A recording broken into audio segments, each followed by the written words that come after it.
Στην καρδιά της πλατείας Αμερικής, δίπλα στις πλατείες Αγίου Ανδρέα και Καλλιγά, ενοικιάζεται ένα εξαιρετικό γωνιακό διαμέρισμα 100 τετραγωνικών μέτρων στον πρώτο όροφο μιας προσεγμένης πέτρινης πολυκατοικίας του 1955. Το ακίνητο είναι διαμπερές, εξαιρετικά φωτεινό και βρίσκεται σε καλή κατάσταση, έχοντας δεχθεί μερική ανακαίνιση που συνδυάζει την αρχοντική του ταυτότητα με σύγχρονα κουφώματα αλουμινίου και διπλά τζάμια.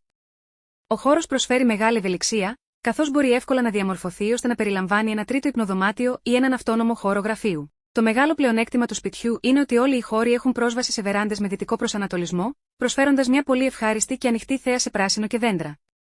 Η τοποθεσία του είναι ιδανική, καθώς βρίσκεται σε μια ήσυχη αλλά ζωντανή γειτονιά κοντά στη Φωκίωνος Νέγρη, με άμεση πρόσβαση σε αγορά, σχολεία και συγκοινωνίες.